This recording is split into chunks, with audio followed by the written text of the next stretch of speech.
City Skylines 2 improves on City Skylines 1 in many gameplay and graphics areas. It also offers some completely new mechanics, and hopefully there is potential for future expansion. It is still very much City Skylines though, so there are some things that carried over, for better or worse. But there are also some things that could be considered downgrades, and the state of the game, including its performance, is not perfect. Nevertheless, it offers a solid city building experience with good city simulation and improved visuals. That would be my very short summary for City Skylines 2. Now for the longer version.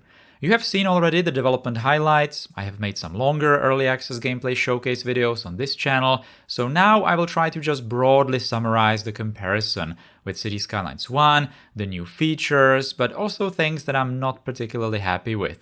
I will also finally touch performance, FPS, visuals in general, graphics options, and so on. A few notes before we start. This is the final release version of the game. This is exactly what you will experience. I was given the game for free in order to make all those previous gameplay videos, and from now on, whatever I want. I am not sponsored or influenced by either the developer or publisher, so my opinions about the game are my own. There will be timestamps in the video's description, so you can jump to whatever part interests you the most. Let's go. Okay, so I will do it like this. We have the main toolbar down here, so let's touch all of the game's features starting from the left. So that is the map and map tiles. Here the most important thing is of course the map size. Map tiles are much smaller compared to CS1, they are 600 by 600 meters, but there are many more. You start with 3 by 3 tiles and you can buy 432 more for a total of 159 square kilometer area. Total map is 529 tiles, which is 190 square kilometers. For comparison, City Skylines 1 map that you can legally buy in vanilla is 33 square kilometers. Whole legal map is 92, and if you use 81 tiles mod, you can get 299. Maybe the outside area in CS2 could be unlocked with mods later, and in that case the area would be enormous. Probably more than 2,000 square kilometers. But the outside area seems to look much worse.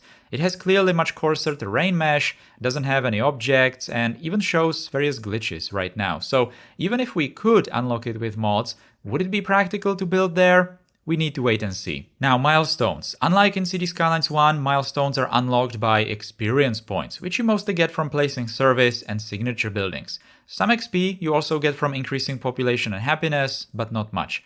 I don't know if this is better compared to population unlocking. On one hand, the XP system doesn't push you for just mindless population expansion, but on the other hand, it pushes you to spam random service buildings. Also, it is really easy to cheese. I can, for example, take the telecom tower, place it down a few times, and get a new milestone in just seconds. Then I can demolish the towers and get 75% of my money back. And the new milestone gave me money too, so my loss is even lower. The development system is a nice new feature. It's great that you don't have to wait for advanced milestones to get advanced buildings. If you want, you can just unlock them early and build your city however you want. And I think the system is also pretty well balanced. You really need to pay attention to what you are unlocking at first. But I don't quite understand why some things are still arbitrarily locked behind milestones, just like in CS1. In my opinion, it could have all been in the development trees for total city planning freedom. Right now, it's the usual milestones with just some development on the side. I already mentioned that in the first gameplay video that the demand indicators are noticeably improved over City Skylines 1. Not only you have separate bars for different housing densities and offices, but the demand is also much more responsive to changes you do. Plus, the bars are horizontal and longer, so you better see what's changing what. You can also click the city information and get some limited insight into why you have or don't have some demand, so you don't have to guess. There are much fewer city policies compared to City Skylines 1. Arguably, some in CS1 were quite pointless, but still, there really aren't many here. Although more policies are shown with individual districts, like the truck ban, through traffic ban, and some others from CS1. Now, one of the biggest topics, zoning. There are more zoning types compared to CS1, especially residential. There are now medium density houses, both freestanding and rows, then low rent housing, and finally the mixed residential and commercial, which has shops on the first floor and flats above. I like that a lot. That was very much needed. However, commercial zones are the same, low and high. There is the same one generic industry zoning, more on that later, but offices got split between low and high densities too. Unfortunately, it's all just classic City Skylines zoning, without any change to how it's created, so it's mangled on curved roads, and if you don't build exactly to the grid. It would be nice to at least have the ability to turn zoning off somewhere, to not break the neighboring roads, but it is literally the same as in City Skylines 1 vanilla, so the game forces you to build those grids just like before.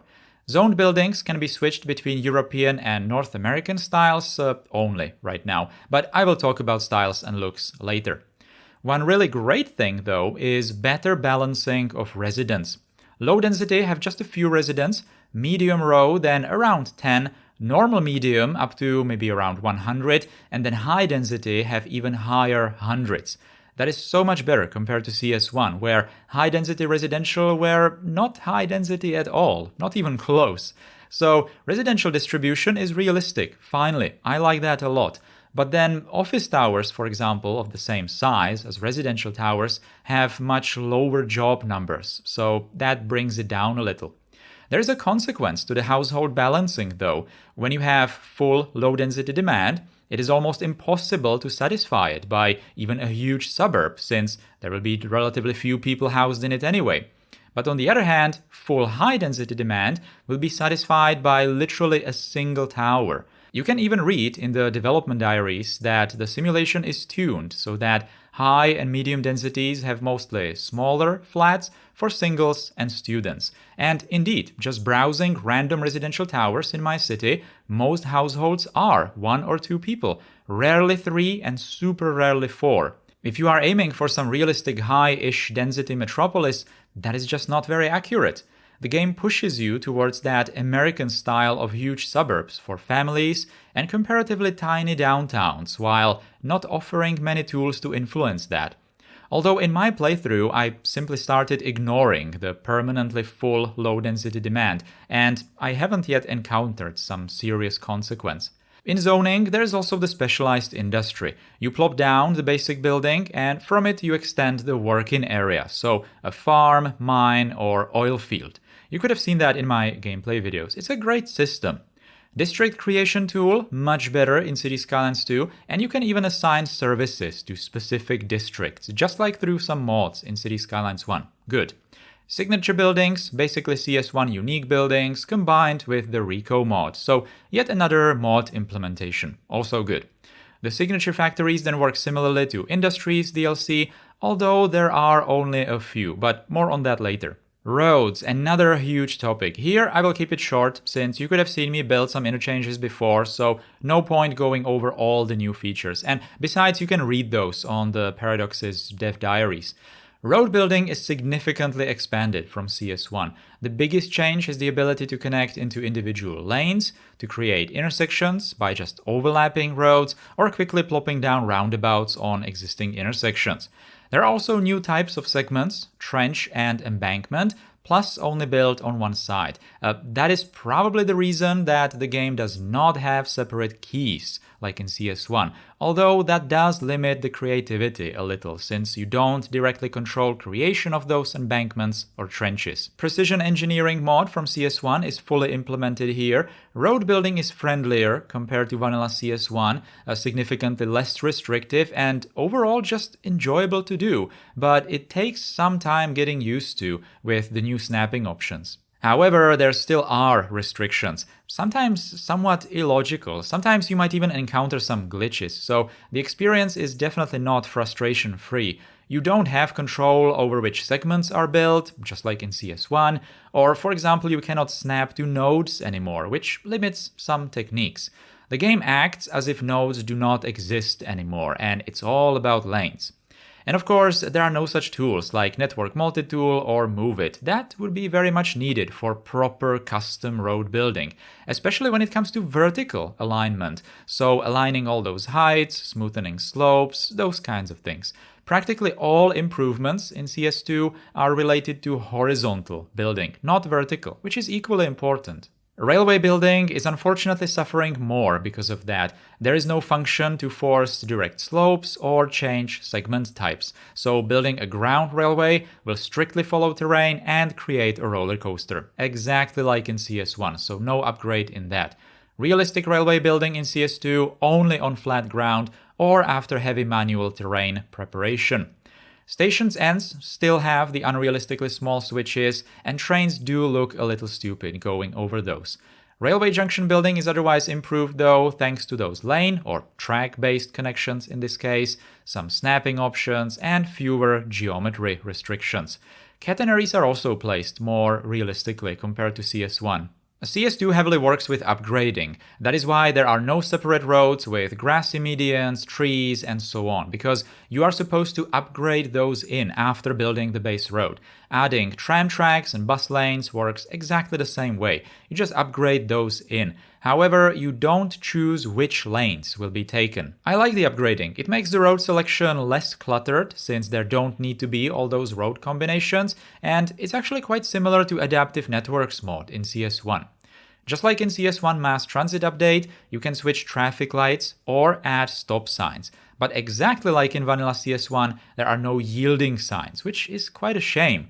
No, turning off traffic lights does not automatically make yielding signs appear. It really does work exactly like in CS1, so if you remove the traffic lights, it just turns the intersection into chaos. You can also ban turns or going straight, but only for the whole road, so useless to fine-tune complicated intersections to create, for example, dedicated left turns. This is particularly disappointing as it kind of tries implementing the traffic manager mod, but it just doesn't go into that necessary depth. When it comes to services, it is very similar to CS1. A major difference is that electricity overhaul, where you now have to pay attention to wire capacity, there is the low voltage, high voltage split, you can trade electricity with the outside world, and wires are part of roads automatically, together with pipes. But there are no hot water pipes or heating plants at all, which is a shame. I really like how service buildings are now gigantic, more realistically scaled, so power plants, but even cemeteries, schools, incinerators, and so on. But especially schools and also police and fire stations are only available in a very clearly American and very low density looking type, which demands certain building style. This is a bit of a letdown since there is that choice of themes for zoning and different schools were available in CS1.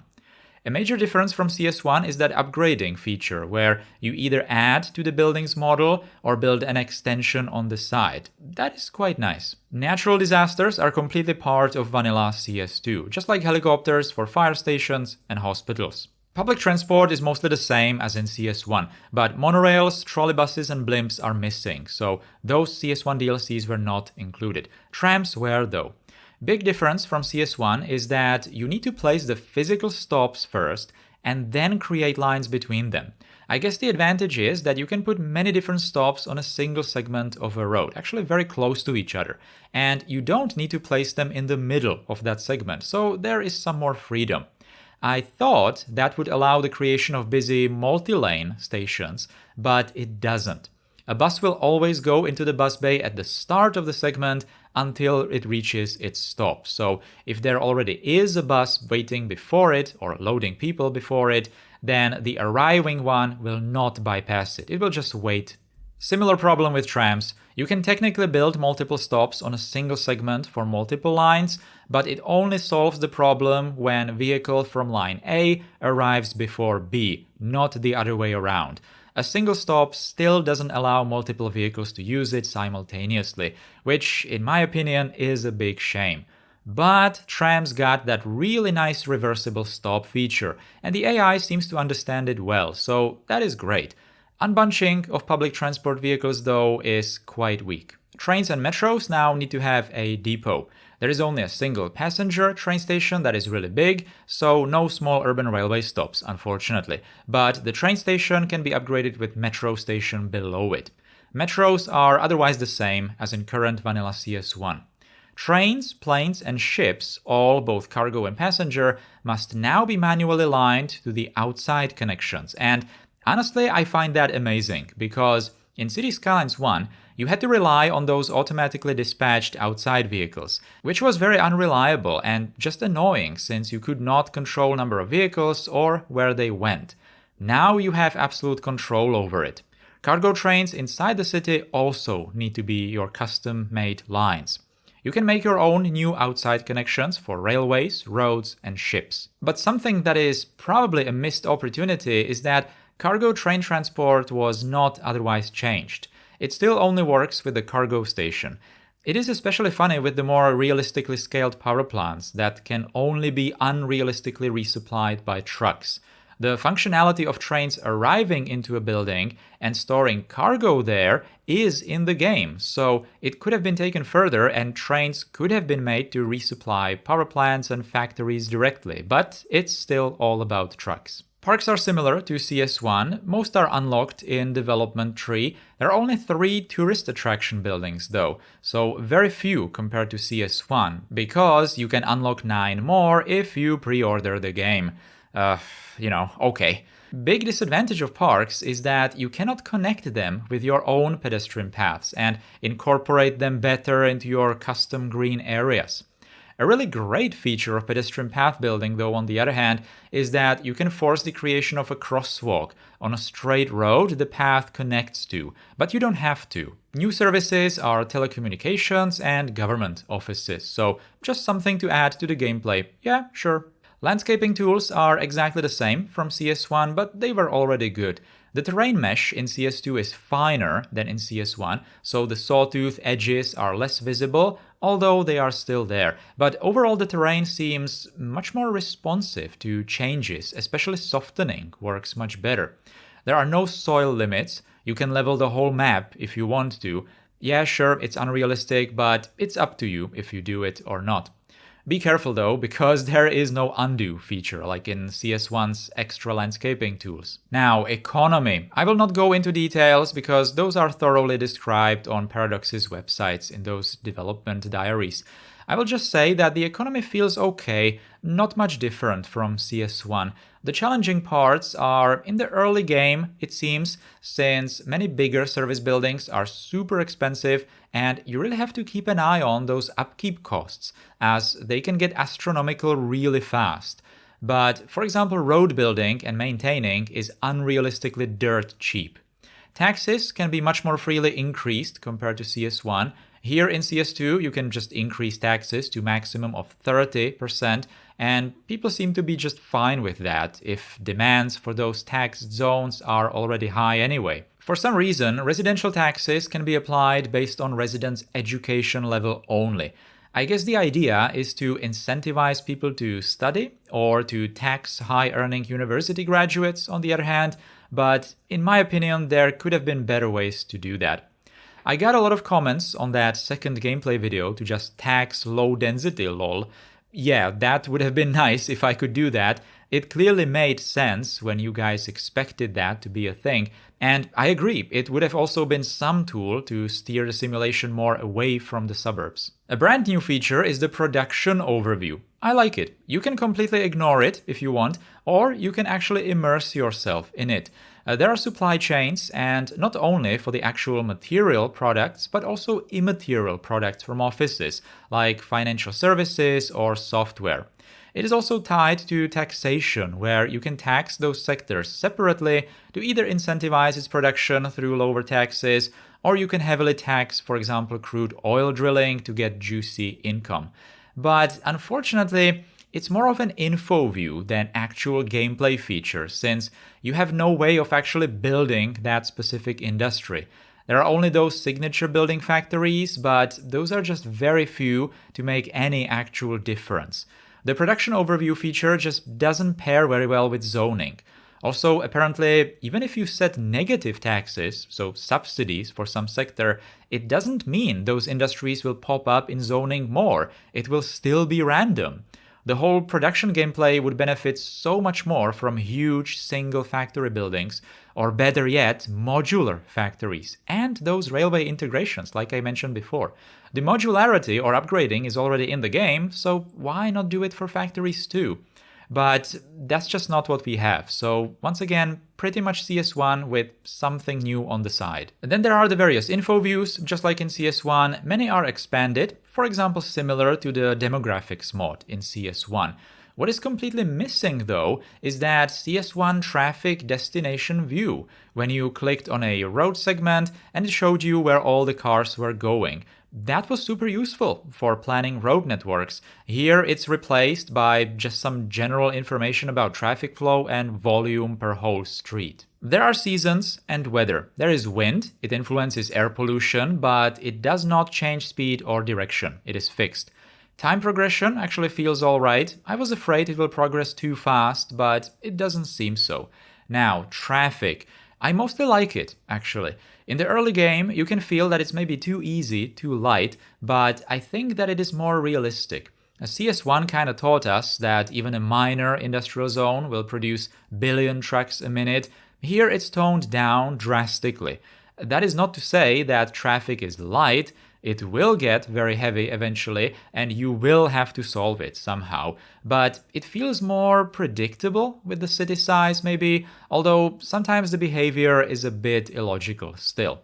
There is realistic parking, just like in Traffic Manager mod, although here it's more integrated to the simulation. You can build extra parking lots, but I found that the city works just fine without them. I haven't yet encountered some penalty for not building them. There are rush hours, since it actually simulates individual people going to and from work. Also, overall car behavior seems to be improved. Car clipping is significantly lowered, although not removed.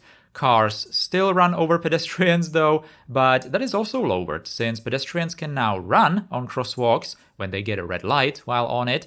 And pedestrians also have collision detection, so they will stop walking if they were to bump into an obstacle, like for example a resupply truck resupplying a shop on the sidewalk. There are motorcycles, finally, car crashes, but as you probably know, there are no bicycles in the game. Nevertheless, the traffic simulation feels fine so far, except in some cases. Life cycle simulation feels good, and it is more expanded from CS1. There can be, for example, homeless people. But once again, thorough information about the simulation specifics are on Paradox's website. Alright, and now for the big one, visuals and performance. So, let's start with the graphics options. There are a ton of them, many more compared to CS1. Like in other video games, you can just use presets low to high and not bother, but you can fine-tune it too, and I highly recommend you do, since some settings influence performance a lot more than others. Some don't at all. So, performance. What can you guys expect at release? Well, the performance is poor, simple as that. I have an NVIDIA 4070 graphics card, Ryzen 7 1700X processor, and 32 gigs of DDR4 memory. So my GPU is around the recommended, my CPU on the minimum line. But looking at the Steam's CPU statistics, that is more similar to what the average gamer plays on. So my experience will probably be closer to that average. The 4070 is above it though. My game resolution is 1440p. Looking at my 37,000 population city from this particular angle, using the very low preset, I get around 70 FPS, both paused and on normal simulation speed. Increasing simulation speed to 3 times, so just like in CS1, the FPS drops to some 40. So I'm going to assume that is caused by the simulation and therefore processor limitations maybe, although without proper testing with faster CPU I cannot say if it's hardware or the engine. In Task Manager though, the game uses 50% of CPU and 80% of GPU, but the game obviously just looks horrible at very low. On the other hand, high settings, so everything maxed, gives me around 15 FPS, this time with no change with simulation speed. GPU works at full throttle, CPU at around 60%. I tweaked some settings to not sacrifice the visuals that much, and I'm getting something like 25 to 35 FPS then. A GPU at some 90%, CPU always around 50 to 60 though. FPS heavily depends on where you look, just like in CS1. Lot or level of detail hugely impacts FPS, just like in CS1. Apparently volumetrics, global illumination, resolution, and depth of field significantly influence performance too. Paradox recently announced that they will release some recommended settings for better FPS, so keep an eye on that. So overall, the game right now is super GPU intensive, but the CPU is sweating too. Simulation speed so far seems to be properly going up when I switch to 3 times speed, although apparently, just like in CS1, it will slow down with higher populations. How much can this slowing be limited by better CPU? I don't know yet. I'm sure you have seen other videos from other YouTubers who have much better hardware than I do, yet they deal with similar performance. So throwing money at the game right now clearly isn't helping. So please, don't rush to buy 4090s. We will just have to wait for more optimization by the developers. There was already a public announcement that there will be further patches after the official launch to improve performance. But how much can performance improve, if it can, and when can we expect it is of course unknown. Now, how does the game actually look? Well, you don't need me to tell you, since the game is right here in front of you, so you can make your own judgment, especially about the overall view. But still, I would like to comment on some things and maybe just draw your attention to them. One thing I need to mention right from the start, the game has the cinematic mode, basically photo mode, that you can find in a million other games these days, so it's nothing new, but it means that pictures and cinematics you might have seen from Cities Skylines 2, and yes, even from me on the thumbnails, might not represent the actual gameplay visuals, since you can dial in perfect light conditions, tweak contrast, tints, and so much more. But the settings go away when you exit that mode and revert to some default that you cannot control. That's the actual representation of the gameplay's graphics. The visuals strongly change with lighting, therefore with the time of day, but also if you are looking against the sun or not. Perfect time is with that early morning or late afternoon warm light casting long shadows, while noon on the other hand looks kind of bland. Going back a little to the graphics options, I like the new technologies and upgrades used here. They are a major change from CS1, majority were not available in vanilla and some not even in mods. So for example, reflections. And I don't mean just sunshine, but actual mirror effects on water and metallic surfaces, like cars for example. Water finally displays shadows, terrain casts shadows, volumetrics, kind of like better fog or atmosphere effect. Volumetric clouds, those are very pretty, since they also cast shadows, which makes for nicely immersive weather. Sunlight or sun itself looks much better compared to CS1, and also there is the TAA method for anti-aliasing, which was available through mods in CS1, but it didn't do anything there, at least for me. Here in CS2 it works wonders. It is truly incredible how it completely removes all the rough pixels. But it is still TAA, so it produces the ghosting and shimmering effects. Now, I would like to focus on the surface textures and objects like buildings, cars, trees, or people, their quality and general style and artwork. So, let's actually start with a summary and somewhat hard questions. Is it better than in CS1? Yes, vast majority of those are significantly better looking compared to vanilla CS1, yeah, no doubt. Is it much better taking into consideration the age of CS1, 8 years, a lot of things changed, performance of CS2, and visuals of similar games, like 4-year-old Transport Fever 2? Well, I don't know. Let me show you why I'm not so sure. So, the surface textures. Let's just say that I'm looking forward to replacing them with something better, just like in CS1 with Theme Mixer. Where are cliff textures, for example? There's only grass and dirt. The snowy mountains look like the sweet roll from Skyrim. Where is sand? Where are sandy beaches on clearly tropical maps? Actually, where are different visuals based on climate, like in CS1? I know a lot of people hate the CS1 grass sprites, but here the grass is completely flat, without any detail. The surfaces of specialized industry also leave much to be desired. Farms, while I really like the creation principle, just how they work, they are just flat dirt without any crops or animals running around, and the dirt is the same for all specializations. Mines' surface is very visibly tiled, also without any detail whatsoever. Same for forestry. In CS1, there is the ruined texture type, which appears under buildings, Here in CS2, there's this flat green texture with very hard edges. Especially parks just don't look good with it, since they stick out too much if you want to place them in larger green spaces. And of course, there's that weird wear texture on roads. I, on the other hand, like water, but it absolutely needs reflections turned on high. And I guess I do understand why some of you commented you don't like it, but I actually kinda do. Vehicles, much more complex compared to CS1, but upon closer inspection, not too much, so yeah, I like them. The trains are looking pretty nice too. They also have wagons with actual cargo that then disappears when it gets unloaded. Citizens, those are really detailed with separate clothing, facial animations and such, but there are obvious glitches and animations are not perfect, although still much better compared to the horrible vanilla citizens in CS1. Trees heavily depends which ones. Some are good, some are practically the same as in CS1 vanilla. For making nice looking forests, you definitely have to carefully pick the good ones and wait for them to grow. Buildings, kind of a mixed bag. I can't say I like the artwork, and in the European theme I'm heavily missing that European feel.